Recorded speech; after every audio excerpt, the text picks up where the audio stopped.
last year was the 60th anniversary, and just very briefly remind people how Tri-County Tech has grown over the last 6 decades here. Gosh, we started in 1962 at the Pendleton campus where we are today, and over the past over 60 years now, we have grown in by leaps and bounds in Anderson County at our Anderson campus first, followed by our Easley campus in Powdersville area. Then most recently our Oconee campus, but we also have not far from here on Highway 76 our Industrial Technology Center, where we have just recently experienced our highest enrollment ever in welding with over 180 students, and our computer numerical controls programs, all of which are meeting workforce needs in the area, like Arthrex, which is almost right across the street from that Industrial Technology Center. So Tri-County has grown from a couple of hundred students that first year to serving over 9,000 students in both credit and non-credit programs.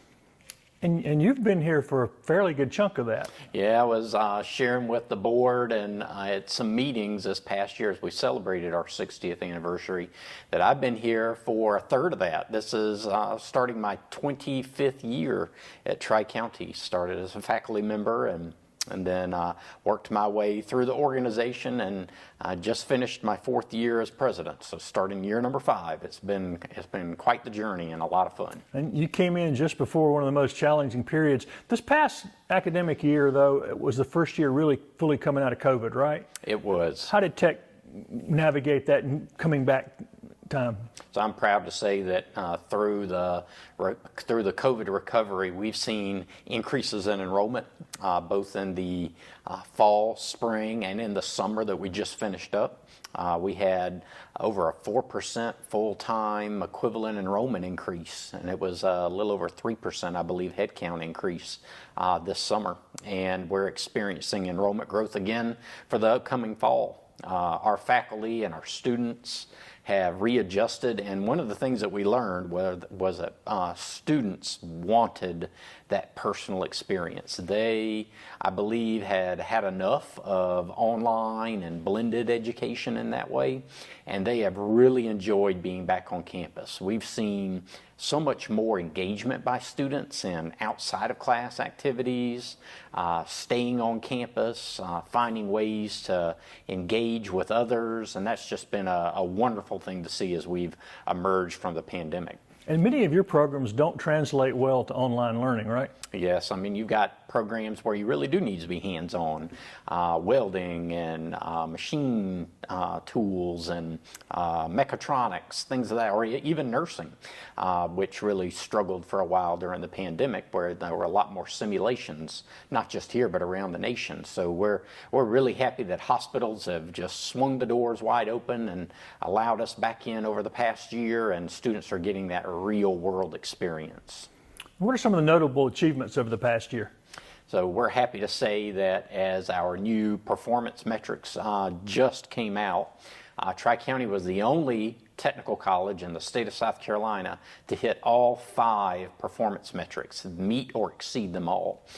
We still have the highest. Explain what that means, sort of. Yeah, so those metrics are defined by the state technical college system and approved by the Commission on Higher Education. So those are accountability metrics. So just like in a business where you might have key performance indicators in businesses and industries that you need to meet to demonstrate success, we also have those as well. So some of those are things like our student success rate, which continues to be the highest in the technical college system. And we also benchmark ourselves nationally using a national community college benchmarking project. And we rate in the top 5% nationally on student success, the top 1% nationally on successful transfers. And our graduate placement rate has risen again to over 93% positive placement rate within 6 months of completing. So those are all things to celebrate. How about partnerships? Do you have any partnerships grow with local industry over the past year? Oh, absolutely. We're forming more scholars programs with industry companies. We're creating a new scholars program with Arthrex right here in Anderson County. We're expanding some scholars programs with local industry. These scholars programs are fit in different ways based on what industry needs. So programs like at Bosch or at Michelin will vary depending on what their needs are. So we're just visiting with Bosch this past week and celebrating a decades-long partnership with them, where they will come and identify a group of students right before they graduate, the year before they're graduating, and then onboard them into the Bosch culture. So they're getting paid, they are apprenticing while they're finishing up, and Bosch is supporting them, helping them to pay their tuition and fees at the college while they're working. And as long as they're successful, they move into technician roles at Bosch, and Bosch helps them to continue to grow. So those are very powerful experiences for business and industry. And you've seen that growth. How key is that partnership with these growing industries here been for Tri-County Tech?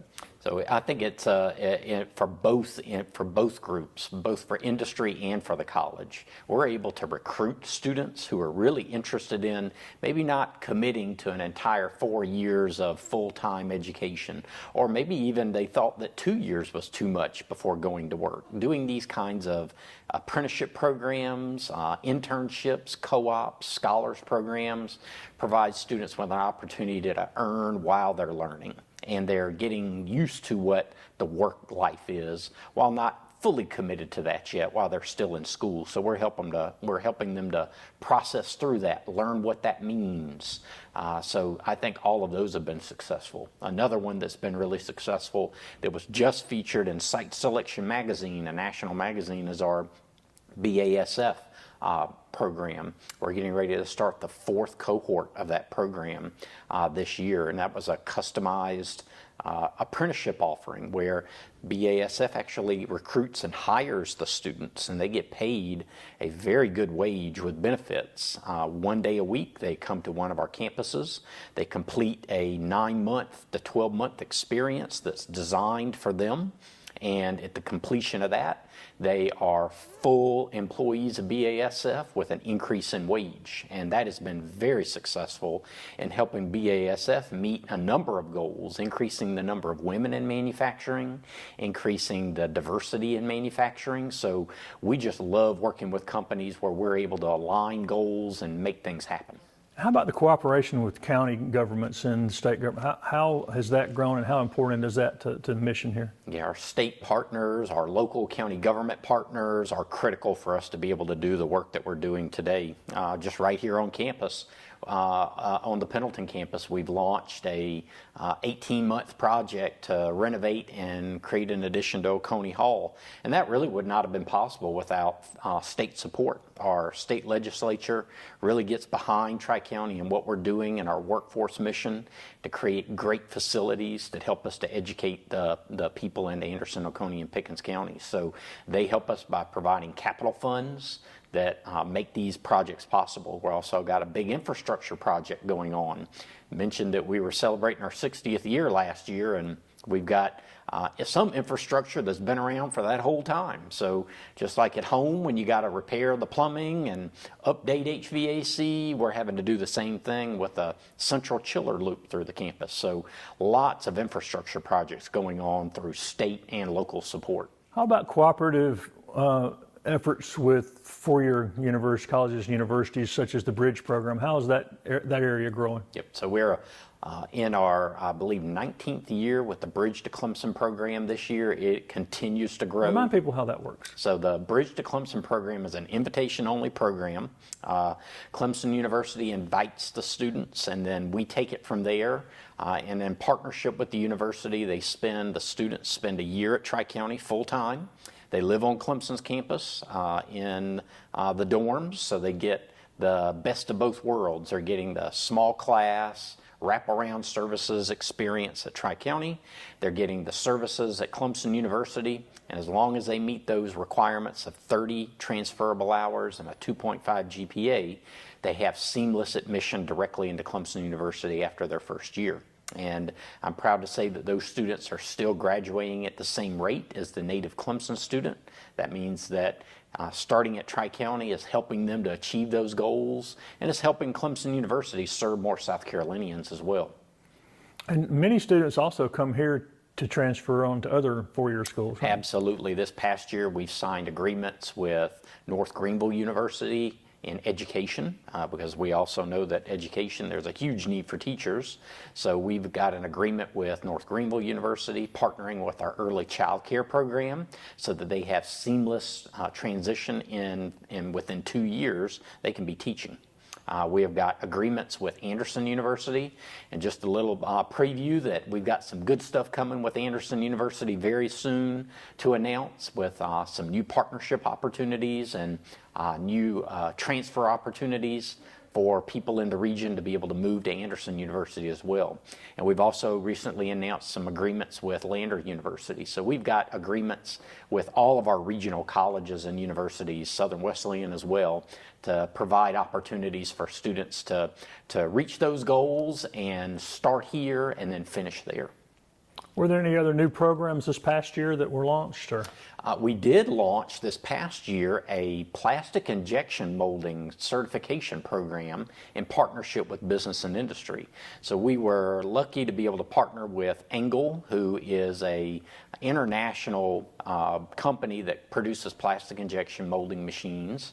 Those machines are very expensive, so they constructed one for us in Austria and shipped it over to the United States.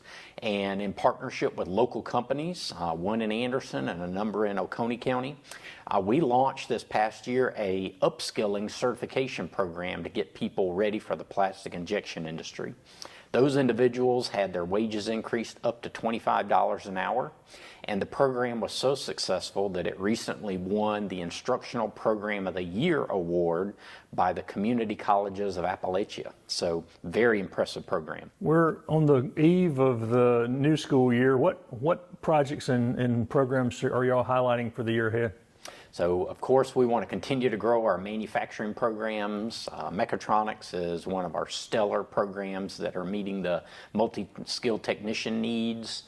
We continue to grow our healthcare programs as well. One exciting partnership is with Prisma Health. Of course, we've got hospitals in Oconee County and in Easley, where we've got an apprenticeship program for those who are already employed to upskill themselves to get into nursing, with the nursing shortage that exists. So I just learned that that program has grown just this past year from a start of about 4 or 5 students to a new group coming in of over 13. So we're nearing 40 people who are enrolled in that apprenticeship program.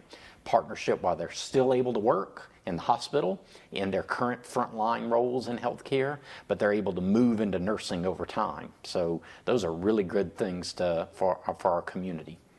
And I know you have a new auto lab that was finished last year and working on electric cars. Is that continuing to grow? It is, and in fact, we are in the design phase right now of some exciting things in Anderson County. We are revisioning our Anderson campus right now. We've got a master plan that was completed this past year, and we are now in the midst of doing some design work where we are going to turn the Anderson campus into a automotive logistics advanced manufacturing hub. So we are going to move our automotive program. It's currently at our Pendleton campus. We're going to move it to the Anderson campus. So we're going to construct a brand new facility. We're looking at adding a diesel and heavy diesel program there, as well as the potential of electric vehicle, and then potentially working with Bosch on hydrogen fuel cell technology in the future. We're also going to be likely adding a full 2-year program in mechatronics at that location. And we're expanding our heavy equipment operator program and our power lineman program and co-locating them at that site as well. So lots of design work is going to happen throughout this year, and hope to be able to share a lot more about when we plan to break ground and expand those programs and offerings to the folks in Anderson County and all throughout our region. And speaking of the Anderson campus, how has the partnership with Anderson Institute of Technology and Tri-County Tech grown? So that program continues, or that partnership continues to grow. In fact, I get to meet with the new AIT director just next week, Tiffany Estes. Looking forward to talking with her and learning about what her goals are. But I know that some of their goals are to continue to grow our technical career pathways programs. That we're celebrating our 10th year this year of technical career pathways. Think about, most people know about dual enrollment, where their kids take general education, preparing them to go to the four-year college or university. But 10 years ago, in partnership with Anderson District 3, which has now grown to all of our school districts, we have a dual enrollment program for technical programs. So that exists now in healthcare. We're launching a business program this coming spring. We've got, of course, mechatronics, welding, HVAC, computer numerical controls, most of our heavy industrial programs, and we have about 125 students across all of our school districts participating in Anderson Institute of Technology, as well as the Anderson Career and Technology Center are critical partners in creating that workforce pipeline. What are the most popular programs with the highest enrollment here? Yep. So in our industrial electronics technology area, mechatronics and welding.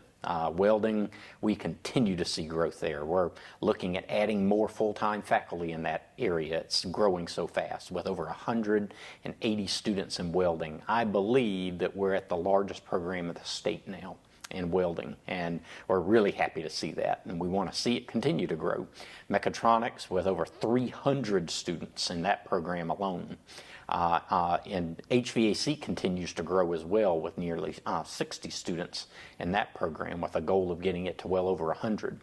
In healthcare, of course, nursing is very, very, very popular.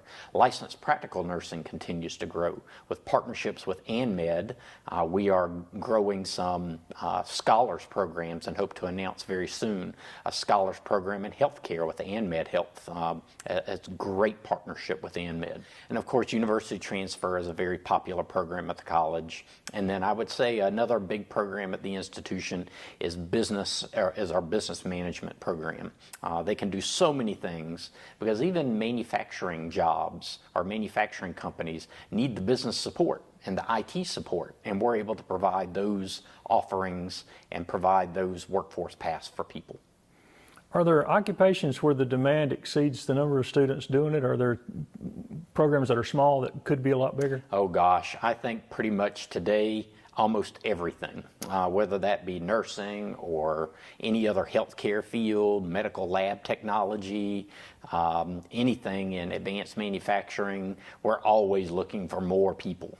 So that's where we're working with in partnership with business and industry to find new ways to create new pipelines, whether that be with our adult ed partners through helping students earn their GED, and then from that GED moving them into a program called iBest at Tri-County, an integrated basic education skills training, where those individuals in one semester or less can complete a college certificate with 2 national certifications and go directly into the workforce. So we're looking at all kinds of ways to create new pathways into the workforce. And how do y'all identify areas of need for a new program? How does that work? So we work in partnership with local economic development groups. We look at labor market data. So we work with a company called Lightcast. They are an international company. Most economic development groups, South Carolina Department of Commerce uses this platform, and they help us by looking at 5 and 10-year projections on what the workforce needs are going to look like in the next number of years, and they do some analyses for us and give us an idea of what we need to pay further attention to. And then from that, we start engaging our workforce partners. Are you seeing this? What does it really look like in your area? When do you see that need emerging, so that we can start planning? We liken it to if you were at GSP, they got one runway at GSP Airport, and only one plane can take off and one plane can land at a time.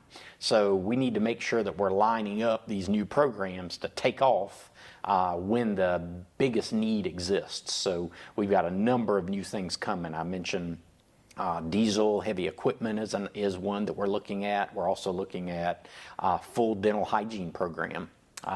because that is an emerging need that we're finding out through some labor market analyses. So lots of different things like that. Speaking of looking out 5 to 10 years, are there any other goals and objectives you and the board have identified? To continue to engage under-resourced populations in our communities through community engagement. We're doing some really neat things in Honeypath right now with a planning committee that is a subset of their city council, identifying ways to bring jobs and to upskill individuals in those more rural communities so that they have the opportunity that people who live in cities like Anderson and Walhalla and Easley have. So we're going to be doing some unique things like CDL academies, certified driver's license academies with truck driving, a number of other things that are coming up. So serving rural communities differently, finding ways to serve more of these under-resourced populations and first-generation populations who may have never thought that college was right for them. Those are the areas where we're focusing, and we're seeing some really great success there. One of the things that we celebrated this past year was the increase in the number of Hispanic students enrolling at Tri-County. We know that that is a segment of our population that is going to continue to grow. Everybody is seeing it. And we're seeing, a number of years ago, we were seeing fewer and fewer Hispanic students choose to come to school, come to college.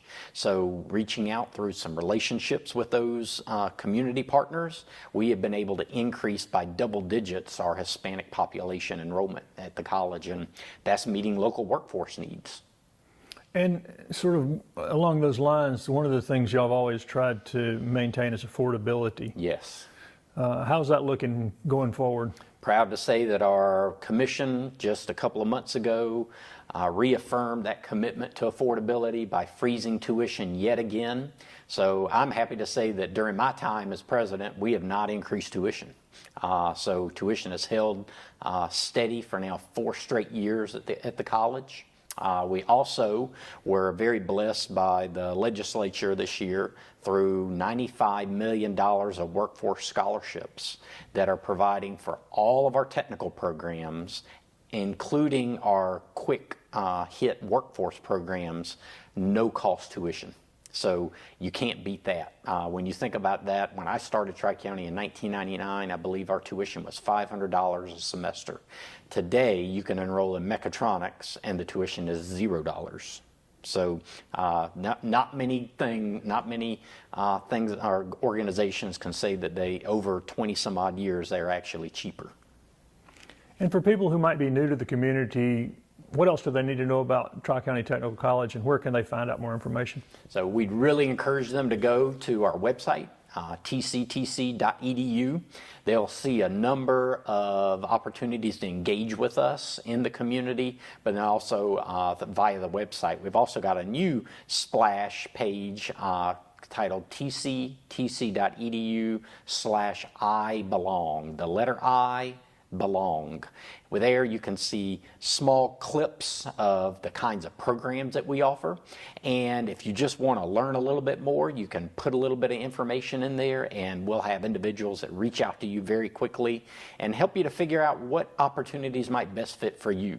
The great thing about Tri-County is we serve all age groups and all types of individuals, anywhere from the 16, 17-year-old that are in high school all the way to the 60 and 70-year-old that are going for their second or third career. I learned yesterday at a Board of Visitors meeting that an individual moving into the area, one of the deciding factors, he's 80 years old, was did we have a technical college in the area that could help him learn HVAC.